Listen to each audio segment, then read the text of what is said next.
sorry. Yang akan dibahas adalah apa itu ginjal, bagaimana bentuknya, fungsinya seperti apa, gejalanya bagaimana kalau sakit, terus apa aja sih yang bisa merusak ginjal, dan kenapa harus minum air putih, kenapa nggak air yang lain. Nah, gimana supaya kita bisa mencegah ginjal yang supaya tidak rusak, dan bagaimana mengobati ginjal yang sudah rusak. Apa yang harus kita lakukan, atau apa yang harus teman-teman, atau mungkin saudara-saudara ada yang rusak ginjalnya dan sudah dicuci darah, apa yang harus dilakukan apabila sudah cuci darah. Nah, teman-teman mungkin sudah tahu ya apa itu ginjal. Ginjal itu ada di belakang, di pinggang. Ya, jadi kalau orang tersebut sakit pinggang, bisa saja ginjalnya terkena, tetapi bisa juga hal yang lain, misalnya otot, ya tulang belakang, tidak selalu ginjal. Tetapi kalau misalnya teman-teman dari teman-teman, saya nggak bilang teman-teman di sini ya, teman-teman dari teman-teman misalnya atau saudara-saudara yang lain punya seseorang yang teman-teman kenal, mungkin ada yang sering sakit pinggang. Nah, teman-teman boleh tuh kasih saran ke mereka untuk periksa fungsi ginjal. Nah, ginjal kita itu sebenarnya bentuknya seperti kacang mede, seperti yang teman-teman lihat di gambar, dengan berbagai struktur. Ya, ada yang bagian luar, ada yang bagian dalam, dan ada salurannya. Nah, bagian luar dari ginjal itu banyak fungsi. Salah satunya adalah untuk hormon. Jadi kita tidak ada di sini sekarang, atau orang tua kita tidak mungkin bisa menghasilkan anak-anak seperti kita, begitu ya, kalau tidak punya bagian dari luar ginjal, atau tidak punya ginjal misalnya. Ya, jadi memang kalau yang ada gangguan ginjal mungkin punya anak mungkin akan susah. Ya. Terus kalau bagian dalamnya ginjal itu adalah tempat penyaringan utama. Ya, salah satu fungsi dari ginjal adalah menyaring zat-zat yang sudah tidak perlu lagi untuk badan terus dikeluarin sama ginjal. Ya, jadi semua racun, apapun makanan dan minumannya, loh kok ini kayak slogan mau berbuka puasa ya. Apapun makanan dan minumannya, apapun itu akan disaring oleh si ginjal dan zat-zat yang sudah tidak diperlukan lagi akan dibuang dari badan manusia. Kemudian baru nanti masuk ke saluran dan akhirnya keluar dari kencing. Nah, seperti ini ya, teman-teman. Oke, lanjut. Fungsinya apa? Fungsinya adalah satu yang tadi saya bilang ya, mengeluarkan sisa-sisa produk yang tidak diperlukan lagi dari badan. Yang kedua untuk menyeimbangkan cairan. Jadi kalau misalnya kelebihan minum itu tidak selalu baik ya, kekurangan minum pun tidak baik. Memproduksi sel darah merah. Jadi kalau orangnya kurang darah, sel darah merahnya kurang itu salah satunya adalah ginjal yang produksi. Jadi kemungkinan besar bisa saja ginjalnya rusak sehingga darahnya kurang. Nah, bagi teman-teman yang punya tekanan darah tinggi, hati-hati harus periksa fungsi ginjal secara berkala karena yang ngatur tekanan darah itu adalah si ginjal. Jadi kalau misalnya tekanan darahnya tinggi, bisa saja ginjalnya sudah rusak sehingga tekanan darahnya susah terkontrol. Begitupun sebaliknya, dia pedang bermata dua. Jadi kalau tekanan darahnya tinggi terus, ginjalnya pun bisa rusak. Dan bukan hanya ginjal, tetapi yang lain pun bisa rusak. Ya, jantungnya bengkak, otaknya bisa pecah pembuluh darahnya, dan sebagainya. Nah, sehari-hari ginjal kita itu menyaring 120 sampai 150 liter darah per hari. Ya, ini jumlah yang harus teman-teman ingat juga ya. Kenapa sih liter darah? Nanti kita jelasin di belakang ya. Kemudian salah satunya lagi adalah mengaktifkan vitamin D untuk kesehatan tulang dan gigi. Vitamin D ini agak terkenal sejak COVID ya, tapi sebenarnya barang lama teman-teman. Karena vitamin D ini penting bukan cuma buat kesehatan tulang dan gigi, tetapi juga untuk daya tahan tubuh dan sebagainya. Nah, kalau seseorang sudah kena penyakit ginjal, maka dia bisa saja mengalami tekanan darah tinggi yang susah terkontrol, mengalami yang namanya sering kencing, atau malah jarang kencing. Mengalami yang namanya kekurangan darah sehingga dia mengalami lemah, letih, lesu, ya susah tidur. Siapa di sini susah tidur? Ya, kalau yang di sini menganut tidurnya pelor, nempel terus molor, nah itu kemungkinan besar ginjalnya sehat. Ya. nggak usah khawatir ya. Tapi kalau yang sulit tidur, hati-hati, mesti periksa fungsi ginjal salah satunya. Nah, kehilangan nafsu makan, juga sakit kepala terus, nggak bisa konsen, gatel ya, sesek, mual, muntah, dan bengkak-bengkak terutama di kaki, pergelangan tangan atau di kelopak mata waktu bangun di pagi hari. Ya, nanti ngecek ya. Nah, ini loh kebiasaan-kebiasaan yang menyebabkan ginjal bisa rusak. Yang pertama adalah sering mengkonsumsi obat penghilang rasa sakit. Teman-teman nggak semua obat ya. Jadi banyak sekali ya pasien-pasien yang di poli, dok jangan kasih obat banyak-banyak. Apalagi kalau habis dari dokter jantung tuh ya obatnya kan banyak biasanya ya. Nah mereka takut bahwa ginjalnya rusak, obatnya kebanyakan. Yang mau saya katakan di sini sekali lagi di garis bawahi bukan obat-obatan yang justru mengkontrol darah tingginya, mengkontrol diabetesnya yang bikin rusak ginjal, tetapi obat-obatan tertentu seperti penghilang rasa sakit itu pun tertentu dan itu pun kalau diminumnya setiap hari. Terus kalau konsumsi garam berlebihan, kita tuh perlunya 1 sendok teh sehari. Yang lebih dari itu dianggap berlebihan. Makan makanan olah-olahan, ya. Terus kurang minum air putih, ya sehari gini. Air putih itu harus mengikuti adalah berat badan teman-teman sekalian. Misalnya teman-teman punya berat badan 50 kilo. Jadi 50 kilo itu dikali dengan 30 deh. 1.500 cc sehari yang mungkin dibutuhkan apabila jantung masih oke, ginjalnya juga masih oke. Tetapi kalau teman-teman punya ginjal dan jantung misalnya sudah bengkak atau ginjalnya terganggu, jangan lagi minum air putihnya sebanyak itu juga. Ya, jadi harus disesuaikan dengan kondisi terakhir dari teman-teman. Terus kalau kurang tidur, makan daging berlebihan. Tidur untuk perempuan dan laki-laki itu beda ya teman-teman. Kalau laki-laki mungkin butuh 6 sampai 8 jam, tetapi perempuan lebih banyak tidurnya, 7 sampai 9 jam sebaiknya ya karena pengaruh hormonal dan sebagainya. Makan daging berlebihan, konsumsi makanan minuman asupan tinggi gula, merokok, minum alkohol juga ya. Nah, proses rusaknya ginjal ini tidak terjadi semalam teman-teman, namun bisa terjadi secara bertahap sampai akhirnya rusak total. Nah, ada faktor risiko itu adalah kebiasaan, penyebab ginjal rusak. Tetapi ada juga faktor risiko yang menyebabkan si ginjal ini rusak. Seperti penyakit diabetes, darah tinggi, infeksi, dan riwayat-riwayat yang kita tidak bisa rubah seperti genetik, kelahiran prematur, ada trauma di daerah punggung, perut, dan pinggang. Nah, kita lihat lagi ya. Ini loh air putih. Jadi kalau teman-teman mager gitu ya, tanggung nih, lagi ngerjain sesuatu, nanti aja deh minum air putihnya. Itu berarti sebenarnya teman-teman udah tidak fokus. Nah, yang tidak fokus itu sebenarnya badan teman-teman sudah mengalami yang namanya dehidrasi. Jadi jangan mager, tetap minum gitu ya, tetap minum air putih. Supaya apa? Supaya rehidrasinya bagus, supaya tetap fokus, supaya berat badannya bagus. Siapa yang di sini yang berat badannya berlebih? Salah satunya adalah karena uh, karena kekurangan air putih gitu. Nah, terus kesehatan kulit juga ya. Jadi yang kurang minum air putih kulitnya nggak glowing nih ceritanya. Jadi kalau mau kulitnya glowing harus banyak minum air putih. Nah, teman-teman, ternyata air putih itu diperlukan banget sama badan kita. Laki-laki 65%, perempuan 60%. Karena ada massa otot yang lebih dari laki-laki. 75% itu dia mengambil cairan. Jadi laki-laki butuh lebih banyak. Tetapi kalau teman-teman lihat di gambar ini, otak kita tuh butuh 83% cairan. Ginjal pun sama. Dan yang paling banyak membawa cairan adalah darah, 94%. Makanya kalau darahnya jelek, kurang bersih, ya darahnya ada darah tinggi, ada gula yang tinggi. Teman-teman bisa bayangin darah yang keracunan gula seperti itu, maka setiap menitnya si ginjal harus menyaring sekian liter darah. Ya kan? Nah, jadilah rusak dia. Termasuk juga jantung dan otak, semua yang dilalui oleh pembuluh darah ini akan rusak. Itu pentingnya minum air putih ya. Nah, gimana supaya mencegah ginjal supaya jangan rusak? Kita pakai kata cerdik ya. Jadi kita harus dengan cerdik mencegah supaya ginjal jangan rusak.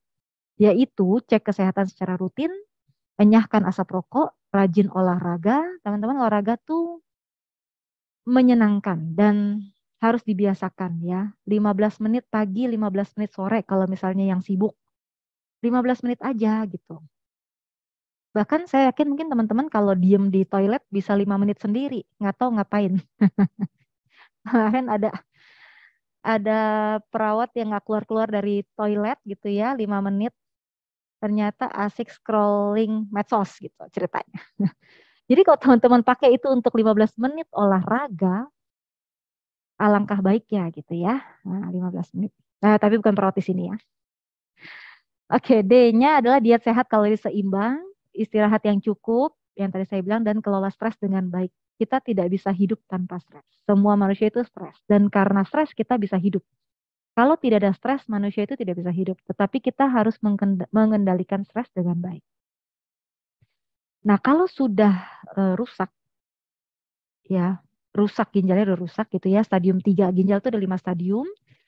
Nah, teman-teman udah tahu ya. Nah, stadium 3 ke atas itu terapinya apa? Ya, kita tetap harus rubah ya gaya hidupnya, pola makan sehat, jaga berat badan, airnya harus cukup, olahraga, ya. Terus minum obat sesuai dengan apa yang dianjurkan oleh dokter. Dan pada akhirnya ada suatu saat lagi tim medis akan bilang, ya ini Bapak Ibu ini udah mesti cuci darah gitu. Oke, itu adalah salah satu terapi dari penyakit ginjal yang sudah kronis ya. Kalau sudah masuk stadium 5 atau fungsi ginjalnya sudah turun di bawah 15% atau bahkan di bawah 8%. Biasanya kita akan bilang untuk dialisis atau terapi pengganti ginjal. Sebenarnya ada 3 terapi pengganti ginjal ya, tetapi yang paling mudah dan meriah dan dilakukannya gampang gitu ya bagi pasien, tinggal bawa badan gitu ke rumah sakit ya ini, cuci darah atau dialisis yang pakai mesin. Ada juga yang lainnya, misalnya transplantasi ginjal, cangkok ginjal. Tetapi ini akan memakan banyak biaya dan juga waktu, terutama bagi yang mau mendonorkan ginjalnya satu ke seseorang begitu ya, dia harus diperiksa lebih lanjut. Dan kalau cocok baru bisa donor. Nah, kalau udah cuci darah nih, akhirnya si dokter bilang, ya Pak, Ibu, ini udah mesti cuci darah deh, udah nggak bisa lagi pakai obat, obatnya udah maksimal, dosis udah maksimal, kita udah nggak bisa lagi melewati dosis ini, tetapi ginjalnya sudah di ujung gitu ya, udah nggak mampu lagi untuk melakukan fungsinya, maka cuci darah. Nah, teman-teman harus ngerti dulu apa yang dimaksud dengan sehat. Ya, sehat itu berarti sehat fisik, sehat sosial, sehat jiwa.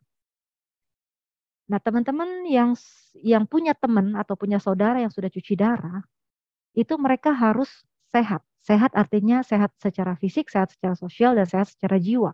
Fisik ya artinya memiliki badan yang sehat, fungsi organnya semua masih bisa bekerja dengan baik. Sehat sosial artinya mampu menjalin hubungan baik dengan orang lain. Dan sehat jiwa artinya si pasien ini harus bisa merasa senang dan bahagia. Ya, dia harus bisa setidaknya kualitas hidupnya terjaga atau kalaupun bisa meningkatkan kualitas hidup dari si pasien yang sudah cuci darah. Kenapa? Karena kalau kita lihat ternyata 67% pasien-pasien yang sudah cuci darah baik pasiennya maupun keluarganya itu kata penelitian mengalami yang namanya depresi. Dan 68% membutuhkan support dari kita. Ya, yang terutama mental health support ya. Baru kemarin di satu kesempatan ada yang sharing sama saya dalam membicarakan soal ginjal ini bahwa istrinya adalah perawat cuci darah dan pasien-pasien di tempat istrinya bekerja itu eh, benar ya, artinya mereka depresi dan mereka membutuhkan mental health support ya. Saya pikir dimanapun mungkin sama ya karena ini penelitian secara umum gitu ya. Nah kita harus support mereka juga dan tidak jarang mereka ada yang sampai bunuh diri begitu. Nah, bagaimana supaya mental health ini terjaga bagi pasien-pasien yang sudah cuci darah? Mungkin kita berikan kesempatan bagi pasien untuk mengutarakan apa yang dirasa, ya, jaga fisiknya, bikin support group, ya, lakukan sesuatu yang bikin enjoy. Nah, teman-teman, kalau diketahui, ya, kalau kita tahu sebenarnya kita punya yang namanya 4 hormon bahagia. yang kita sebut dengan DOS. DOS itulah singkatan ya dari kata dopamin, oksitosin, serotonin, dan endorfin. Ya. Nah, kita tuh bisa happy kalau hormon DOS kita ini bagus. Kalau hormon DOS kita ini tinggi begitu. Ya. Nah, bagaimana caranya supaya hormon bahagia kita ini tinggi? Dopaminnya tinggi, oksitosinnya tinggi, dan sebagainya tinggi. Kita bisa modifikasi, teman-teman. Ya, Bapak Ibu sekalian, kita bisa modifikasi. Misalnya, kita mau naikin dopamin kita atau hormon bahagia kita yang berupa dopamin. Dopamin ini adalah suatu hormon bahagia yang akan keluar kalau kita dapat reward. Reward itu apa? Hadiah. Ya, misalnya ada seseorang kasih kita hadiah, kasih kita pujian, atau kita sudah melakukan sesuatu pekerjaan dengan baik. Ya. Atau kita makan makanan enak. Nah, itu hormon dopamin kita akan keluar. Dan ini bikin happy. Makanya saya selalu bilang sama pasien ginjal yang di Rumah Sakit Mitra, Bapak Ibu yang sudah HD itu makannya harus jorok. Ya, makannya bukan jorok bagaimana ya, tapi maksudnya makannya apa aja gitu loh. Semuanya dimakan tapi yang sehat. Ya, apa juga boleh ya. Jadi kalau teman-teman yang di Mitra ini nanya, "Dok, saya boleh makan apa?" Semuanya boleh, saya bilang. Mau apa juga boleh. Ya. Nah, terus oksitosin. Oksitosin ini adalah hormon cinta ya. Nah, ini bisa ditingkatkan dengan misalnya berpelukan gitu ya, kayak Teletubbies ya, berpelukan gitu ya, bermain dengan hewan peliharaan, bermain dengan baby, ya, memeluk orang yang kita sayang, bergandengan tangan misalnya. Ya, tidak harus dengan lawan jenis, tetapi misalnya memeluk orang tua, memeluk siapa anak gitu ya, memeluk teman, memeluk saudara. Dan tidak harus berpelukan juga sih, ya artinya pada saat kita ngobrol ya punya waktu bersama-sama gitu ya, itu akan meningkatkan hormon oksitosin kita. Nah teman-teman praktekin gitu ya supaya nanti dosnya naik. Nah ada juga yang namanya serotonin. Serotonin itu adalah hormon moodnya kita. Jadi kalau yang moodnya up and down, yang hari ini happy, besoknya enggak gitu ya, besoknya lagi marah-marah gitu. Berarti hormon serotoninnya kurang teman-teman. Nah, supaya bagus, maka hormon serotonin itu bisa ditingkatkan dengan teman-teman berjemur.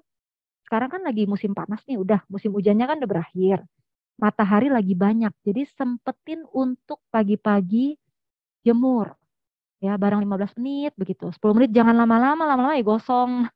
Nanti kulitnya jelek gitu ya. Kulitnya bisa cancer kalau kelamaan, tetapi kalau sebentar mah nggak apa-apa. Dan waktu jemur yang baik itu kalau sekarang lagi musim-musim sekarang ya mungkin jam 9 juga matahari udah kenceng. Jadi teman-teman boleh sempetin waktu jam 9 sampai jam 9:10 atau 15 gitu ya jemur. Juga teman-teman bisa jalan kaki pagi ya atau hanya sekedar melihat keindahan alam pun itu akan meningkatkan serotonin. Dan alhasil mood kita akan lebih stabil ya ke depannya. Nah, endorfin adalah yang terakhir adalah ini adalah hormon pembunuh nyeri. Nah, jadi kalau teman-teman merasakan nyeri sendi, ototnya pada sakit, berarti teman-teman kurang tertawa, teman-teman. Ya, Bapak Ibu tuh kurang tertawa. Ketawa sendiri juga nggak apa-apa kok, teman-teman. Ya, tapi jangan keseringan, ya. Jadi kalau misalnya mau ningkatin endorfin, ya teman-teman carilah seseorang yang bisa diajak ketawa bareng gitu ya. Atau mungkin olahraga, atau makan coklat ya. Atau menghirup aroma-aroma yang enak gitu. Ya, apapun deh yang contoh-contohnya banyak ya, nanti teman-teman bisa cari lagi. Oke, jadi supaya mental kita sekarang kan generasi Z ya, semua dimarahin ibu gurunya sedikit langsung katanya mentalnya down gitu ya. Saya punya murid juga begitu. Bukan saya yang marah sih, tetapi ada teman dosen yang marah. Habis itu dia bilang mentalnya down. Gitu. Jadi generasi sekarang ini kelihatannya terkait dengan kesehatan mental yang lebih rentan. Nah, kita pun tetap harus jaga kesehatan mental kita, karena tadi apa ya, sehat secara keseluruhan adalah bukan hanya fisik, bukan hanya sosial, tetapi juga mental. Dan pasien-pasien yang sudah terganggu ginjalnya itu kita sudah lihat secara penelitian mereka kesehatan mentalnya juga cukup terganggu, sehingga ini loh cara yang bisa dilakukan supaya kesehatan mental ini bisa tercapai. Ya, jadi makan yang dengan baik, olahraga cukup, tidur yang cukup, meditasi kalau bisa ya, juga jangan lupa ada yang namanya group support. Teman-teman ikut untuk group support itu, curhat aja ya. Nah, bagi teman-teman mitra yang ikut Zoom ini, jangan lupa silakan join dengan support group yang sudah dibikin ya, supaya nanti kalau ada apa teman-teman bisa share di situ. Baik teman-teman, saya rasa sekian diskusi pada siang hari ini. Kalau teman-teman ada yang mau bertanya, silakan sekarang boleh. Atau kalau teman-teman ada yang malu bertanya, teman-teman bisa hubungi saya ya lewat media yang teman-teman lihat di layar ya. Bisa dari email atau Instagram atau di YouTube. Baik, saya kembalikan ke Kak Indah. Baik, terima kasih Dokter Lydia untuk pemaparan materi yang sangat menarik pada siang hari ini. Banyak tips yang bisa kita lakukan dalam kehidupan sehari-hari ya Bapak Ibu peserta webinar. Salah satunya tadi untuk menstabilkan mood adalah sering berjemur dan lain untuk meningkatkan kualitas hidup. Untuk para peserta untuk bertanya kepada Dokter Lydia, silakan mengirimkan pesan di dalam chat kolom komentar pada Zoom siang hari ini.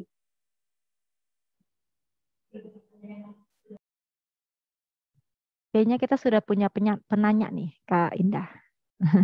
Oke, kita dari Bapak Pendi Purnama, untuk lansia yaitu umur 60 tahun lebih, biasanya fungsi ginjal itu makin menurun, Dok. Nah, pertanyaannya, satu, untuk lansia fungsi ginjal minimal nilainya berapa, Dok?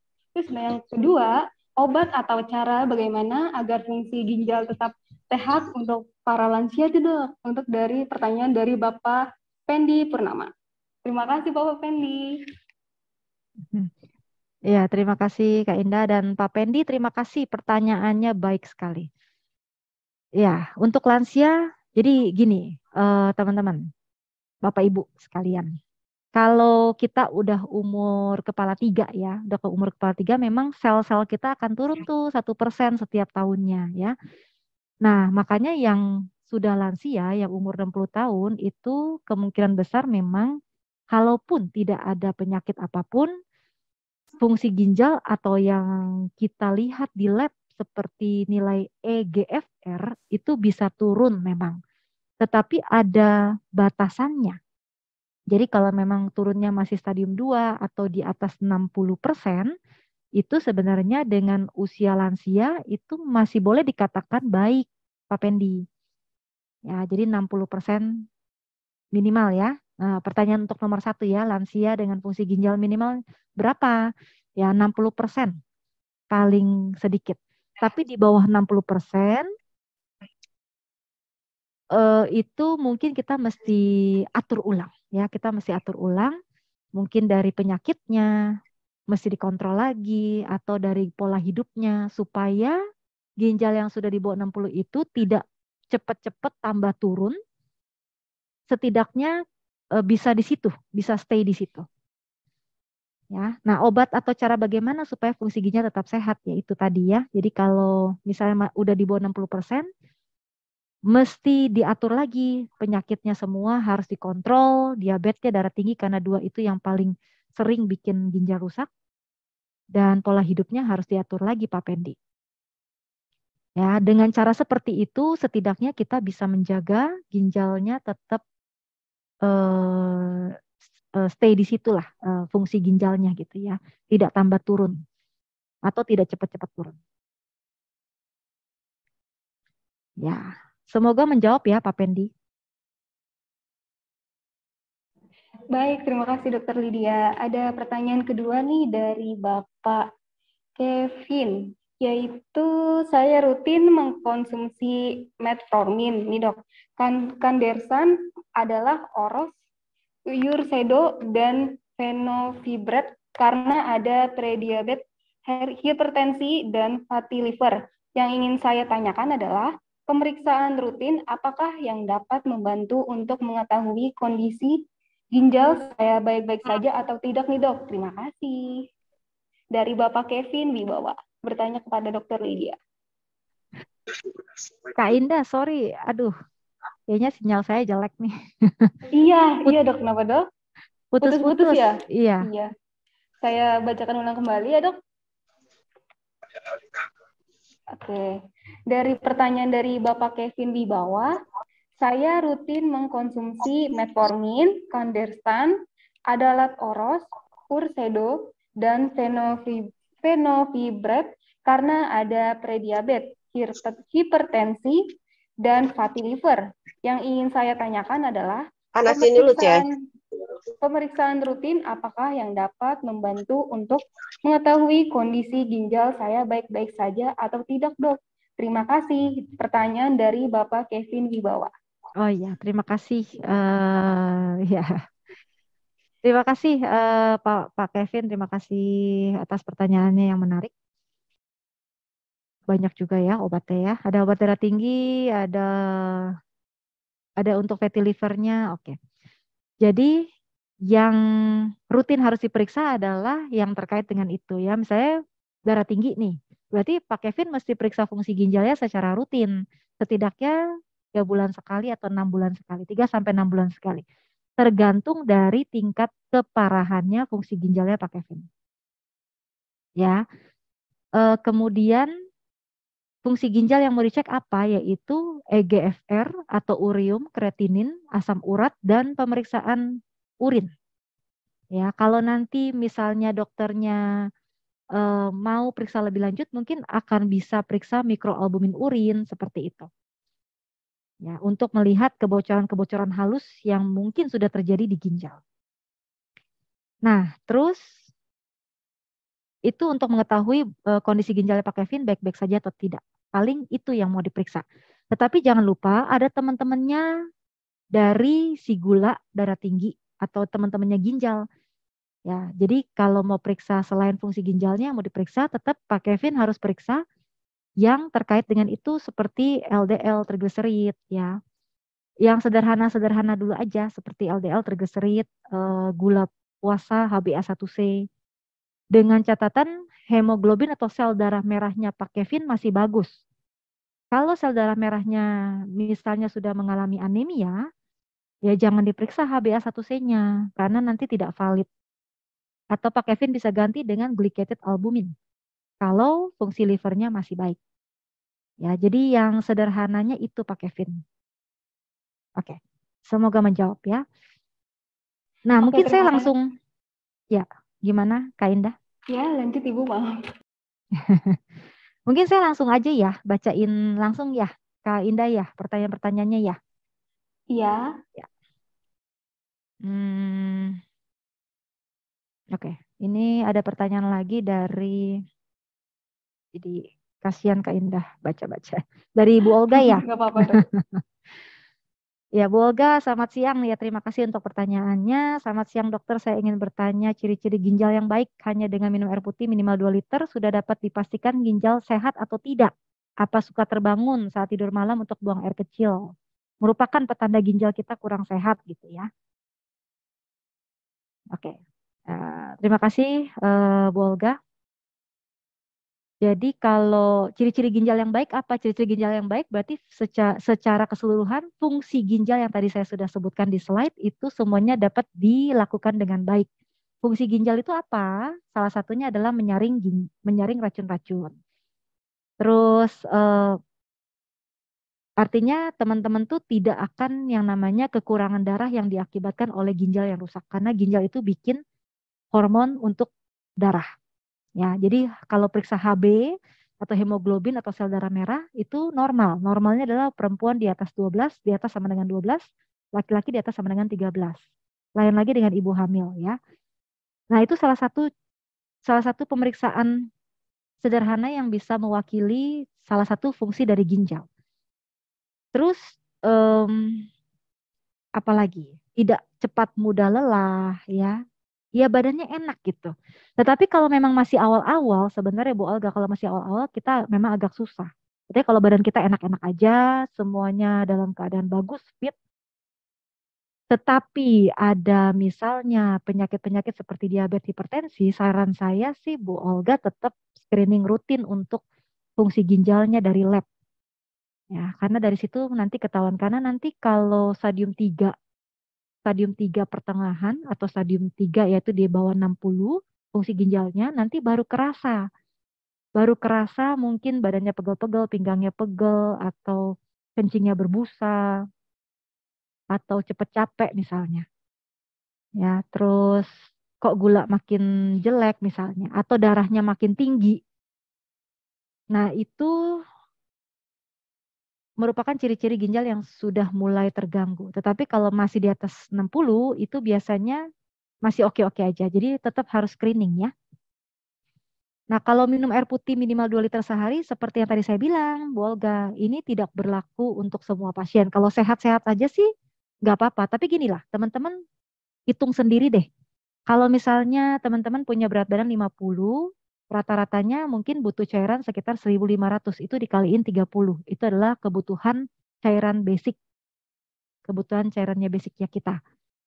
Ya, jadi misalnya teman-teman berapa? Hitung sendiri ya. Misalnya 60 ya, 60 kayak 30 berarti 1.800 gitu. Jadi nggak harus 2 liter. Ya kalau orang badannya kecil dikasih 2 liter kelelep nanti. Tenggelam. Tapi kalau yang badannya besar seperti yang tadi di slide, bahwa banyak sekali organ-organ yang butuh cairan. Bahkan otak butuh 80%, jantung butuh 80%. Kalau kekurangan minum dengan badan besar, akan dehidrasi terus gitu. Jadi teman-teman hitung sendiri, berat badan dikali 30. Nah, kecuali teman-teman sudah mendapatkan catatan dari dokter jantung mungkin atau dari dokter ginjalnya teman-teman, bahwa pembatasan cairan itu harus, ya teman-teman ikutin. Jangan tetap minum 2 liter ya, karena fungsi jantung atau fungsi ginjal yang sudah terganggu, mereka pun dalam melaksanakan fungsinya terbatas.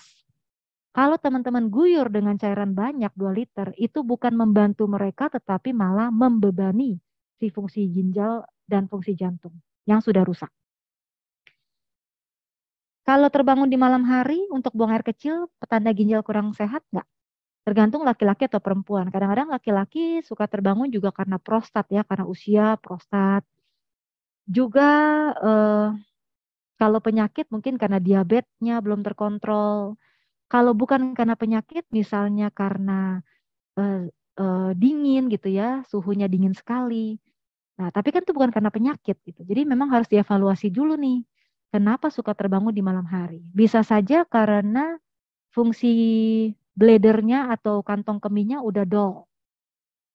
Nah, itu juga bisa. Dan itu ada latihannya. Misalnya teman-teman bisa latihan Kegel untuk meningkatkan otot-otot pada panggul supaya tidak terlalu sering bangun di malam hari. Ya. Ya, jadi harus dicari tahu dulu Bu Olga, kenapa sering bangun di malam hari. Tidak selalu ginjalnya rusak, tapi bisa juga hal lainnya. Gitu. Misalnya otot panggul, misalnya terlalu dingin, misalnya karena prostat ya, jadi banyak hal. Oke, baik. Saya rasa itu sudah menjawab semua pertanyaan Bu Olga. Semoga menjawab Bu Olga. Terima kasih. Ya, balikin ke Kak Indah deh. Silakan Kak Indah.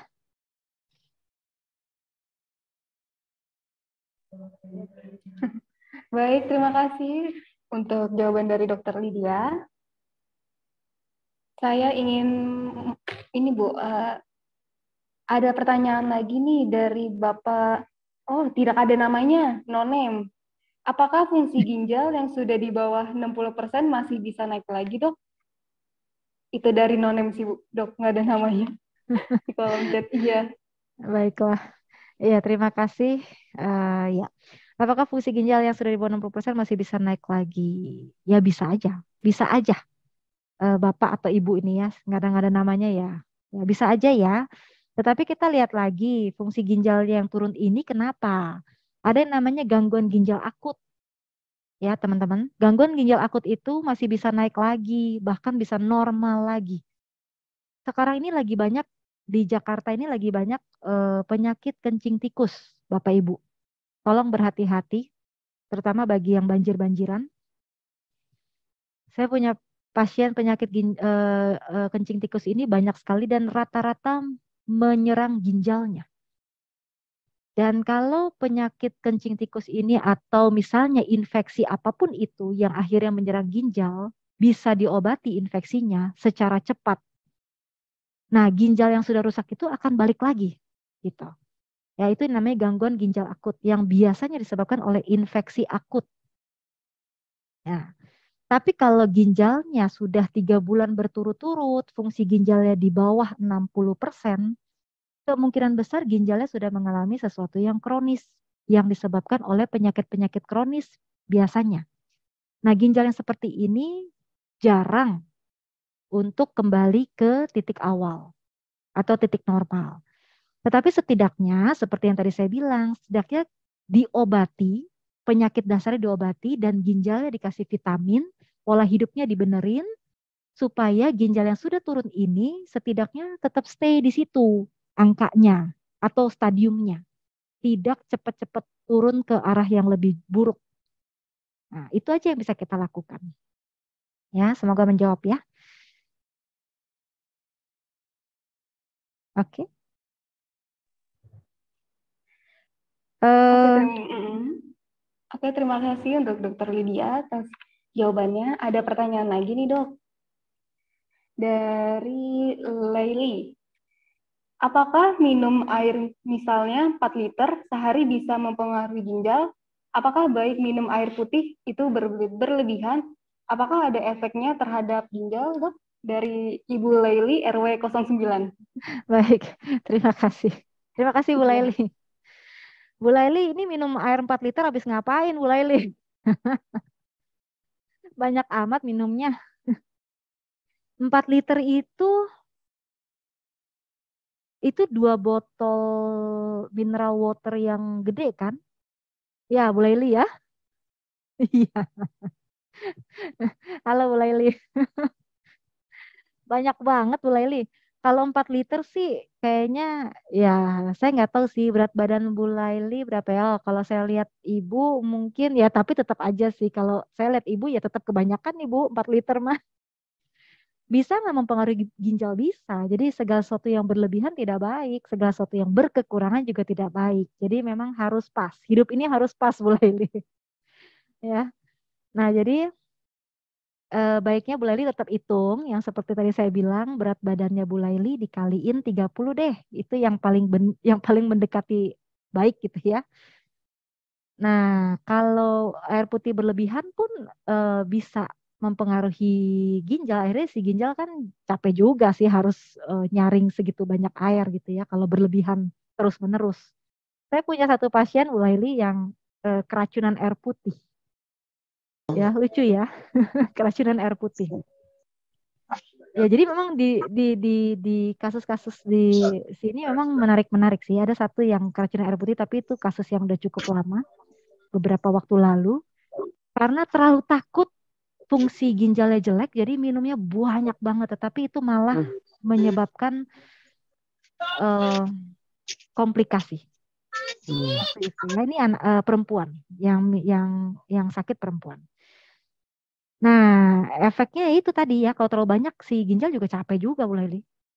Nyaring kan karena tadi kita udah lihat di slide bahwa dia setiap menitnya dia akan nyaring berapa liter gitu ya. Kalau 4 liter sehari sih capek juga si ginjal. Kalau ginjalnya bisa ngomong, Bu Laili jangan banyak-banyak gini kali gitu.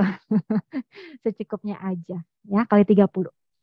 Enggak, dok nih, kalau Hmm. lagi flu atau batuk tuh kita nggak berasa minum terus air hangat gitu.